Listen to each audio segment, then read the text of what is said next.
दुनिया में 80% से लेके 85% लोगों को जिंदगी के किसी ना किसी स्टेज पे जरूर होता है। जहन में रखें कि अगर आपकी बीमारी इस स्टेज पे है तो आप किसी भी डॉक्टर की बातों में ना आए, क्योंकि वो दुनिया जहान का कोई फार्मूला इस्तेमाल कर ले, किसी मशीन पे आपको लेजर कर दे तो आपको 30 से 25% से ज़्यादा फर्क नहीं पड़ने वाला। आप घर पे बड़ी आसानी से ट्रीट कर सकते हैं अगर आप ये 5-6 बातें जहन में रखें तो।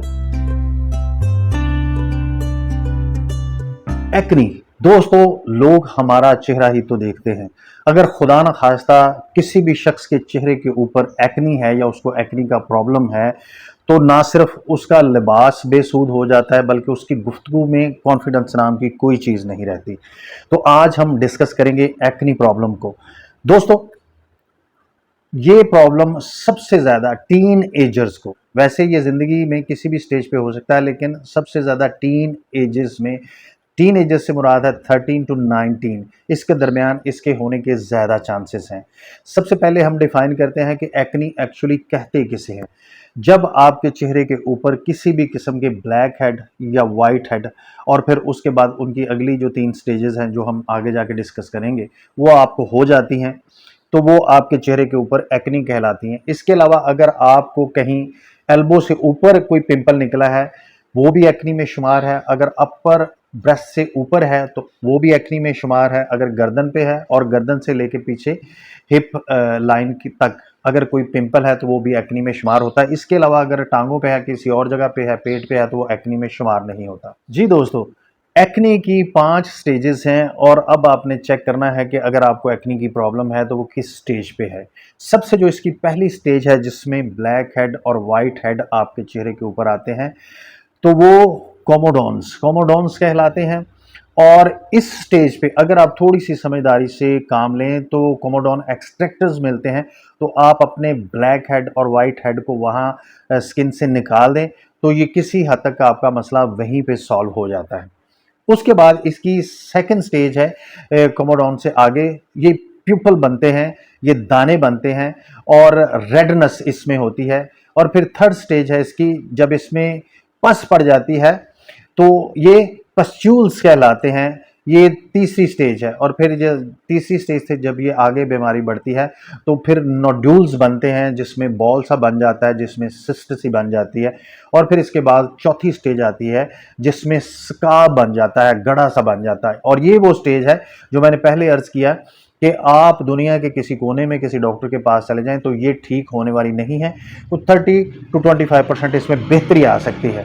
बुनियादी तौर पे इस वीडियो का मकसद ये है कि आप अपनी इस बीमारी को टॉपल कर सकें और दूसरा मकसद ये है कि आप डर्माटोलॉजिस्ट के अनड्यू एक्सप्लॉयटेशन से बच सकें। तो ये हमने आपको इसकी जो 5 स्टेजेस हैं वो बता दी।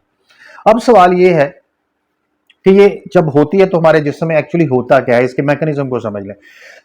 दोस्तों, हमारे जो स्किन है, जो हमारा चेहरा है, इसके ऊपर एक ग्लैंड होता है जो कुदरती तौर पे पाया जाता है, उसको हम सेबेशियस ग्लैंड्स कहते हैं। और वो एक ऑयल सक्रीट करते हैं, एक ऑयल पैदा करते हैं जिसको हम सीबम कहते हैं। और ये जो ऑयल है ये नेचुरल मॉइस्चराइजर है, ये हमारी स्किन को मॉइस्चराइज करता है, हमारे बालों को मॉइस्चराइज करता है। और इसके अलावा हमारी स्किन के ऊपर एक बहुत ही फ्रेंडली बैक्टीरिया होता है जिसे पी बैक्टीरियम एक्नस कहते हैं। और ये फ्रेंडली हमारी इम्यूनिटी सिस्टम के साथ ये कनेक्टेड होता है और कम्युनिकेट करता है। इसकी खुराक सीबम ऑयल है जो हमारे सेबेशियस ग्लैंड प्रोड्यूस करते हैं। और जब सेबेशियस ग्लैंड में इन्फ्लेमेशन आ जाती है, सूजन आ जाती है, तो वो सीबम ज़्यादा मिकदार में प्रोड्यूस करना शुरू कर देते हैं। और जब सीबम ज़्यादा मिकदार में प्रोड्यूस होता है तो ये जो पी बैक्टीरियम एक्नस बैक्टीरिया है ये भी तादाद में बढ़ जाता है। और फिर रिएक्शन के तौर पर जो हमारा मदाफियाती निज़ाम है वो रिएक्ट करता है और फिर चेहरे पर रेडनेस आती है, फिर खारिश होती है, पिंपल बनते हैं और फिर आगे जो मैंने आपको स्टेजेस बताई वो हाल हमारी स्किन का हो जाता है। अब सवाल ये आपके जहन में आएगा कि ये ऐसा होता क्यों है, अगर हम नॉर्मल ज़िंदगी गुजार रहे हैं तो ऐसा होता क्यों है। दोस्तों, इसकी 5-7 बुनियादी वजूहात हैं, उनको आपने जहन में रखना है और उन्हीं वजूहात पर काम करके हम इस बीमारी के ऊपर काबू पा सकते हैं। सबसे पहली जो इसकी वजह है वो हार्मोनल इम्बैलेंस है कि हमारे जिस्म में हार्मोनल इम्बैलेंस क्रिएट होता है ड्यूरिंग प्रेगनेंसी, ख़वातीन में ड्यूरिंग पीरियड्स, और फिर जो जवान बच्चे हैं जब वो बलूगत की उम्र को पहुंचते हैं प्यूबर्टी एज है, और उसमें जब उनके एंड्रोजन जब सेक्सुअल हार्मोन स्पाइक करते हैं तो उस वक्त ये सूरत हाल पैदा होती है। इसके अलावा जिनमें हमारी आदात शामिल हैं, ख़ास तौर पर जब हम हाई कार्बोहाइड्रेट्स ग़िज़ा लेते हैं तो हमारे जिस्म में इंसुलिन ज़्यादा पैदा होती है, जिसकी वजह से हमारे ये एक्ने का इशू बनता है। और उसके बाद जब हम बार बार स्नैक टाइम करते हैं, बार बार खाने की आदत जो है वो हमारा इंसुलिन लेवल बढ़ाती है, जिसकी वजह से हमें ये प्रॉब्लम होता है। इसके अलावा चूंकि इसकी कोई हार्ड एंड फास्ट रूल नहीं है कि किसी को इसी वजह से होना है, ये पर्सन टू पर्सन वेरी करते हैं। इसमें बहुत सारे लोगों को डेयरी प्रोडक्ट्स से ये इशू बनता है, बहुत सारे लोगों को स्ट्रेस से ये इशू बनता है, बहुत सारे लोगों को ये गैर ज़रूरी जो स्टीरॉयडल क्रीम्स हैं उनके इस्तेमाल से ये इशू बनता है, और बहुत सारे लोग ऐसे हैं जिनको ऐसी गैर मेयारी कॉस्मेटिक्स की प्रोडक्ट्स हैं उनके इस्तेमाल की वजह से ये प्रॉब्लम क्रिएट हो जाता है। लेकिन जो बुनियादी मैंने आपको रीज़न बताई वो यही है, इनसे बाहर इनकी कोई रीज़न नहीं है। लेकिन याद रहे कि ये एक विरासती बीमारी भी है। अगर माँ बाप प्रॉब्लम है, उन्हें रही है जवानी में, तो 100% बच्चों में भी ये चीज़ आएगी, लेकिन इसमें पैनिक होने की ज़रूरत नहीं है। अब हमने आपको इसकी जो बुनियादी रीजंस हैं वो आपको बता दी। अब आते हैं इसके हल की तरफ। सबसे पहले तो आपने जो इसकी नेचुरल रेमेडी है और हार्मलेस है, एलोवेरा एक कॉमन सी चीज़ है, उसको आपने लेके अपने चेहरे के ऊपर मसाज करना है, एक्नी वाली जगह पे मसाज करना है। उसमें एंटी इन्फ्लेमेटरी इंग्रेडिएंट्स कुदरत की तरफ से रखा गया है, वो आपके स्पीशियस ग्लैंड की इन्फ्लेमेशन कम करेगी। और दूसरा, उसके बाद आपने अपना विटामिन डी का टेस्ट करवाना है। अगर उसकी वैल्यू 25 तक आती है तो वेल एंड गुड, अगर 25 से नीचे आती है तो फिर आपने अपने कंसल्टेंट के मशवरे से विटामिन डी के सप्लीमेंट लेने हैं, क्योंकि जब विटामिन डी की आपको कमी हो जाती है तो फिर सूरज की रोशनी से या खुराक से इसको किसी हद तक पूरा नहीं किया जा सकता, तो आपको इसको आर्टिफिशियल तरीके से लेना है। और आर्टिफिशियल तरीके जो इसका लेने का है उसमें एक पॉइंट आपने जहन में रखना है कि आप, चूंकि ये वाटर सॉल्युबल नहीं है, ये फैट सॉल्युबल है विटामिन डी, तो आपने जब नाश्ता किया हो या आपने कोई बादाम अखरोट वगैरह खाए हो तो उसके साथ विटामिन डी का सप्लीमेंट लेना है। फिर ये आपके जिस्म में अब्जॉर्ब होगा, फिर ये आपके जिस्म में मौजूद कैल्शियम और पोटाशियम और मैग्नीशियम को अब्जॉर्ब करेगा, फिर आपकी हड्डियां मजबूत होंगी और आपका एक्ने का प्रॉब्लम हल होगा।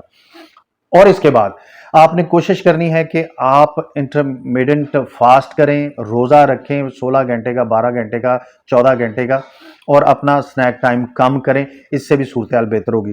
फिर उसके बाद हैवी कार्बोहाइड्रेट्स ग़िज़ाएँ आपने कम करनी है। ऑयली स्टफ जिसमें समोसे हैं, पकौड़े हैं, तली हुई चीज़ें हैं, इनको आपने कम करना है।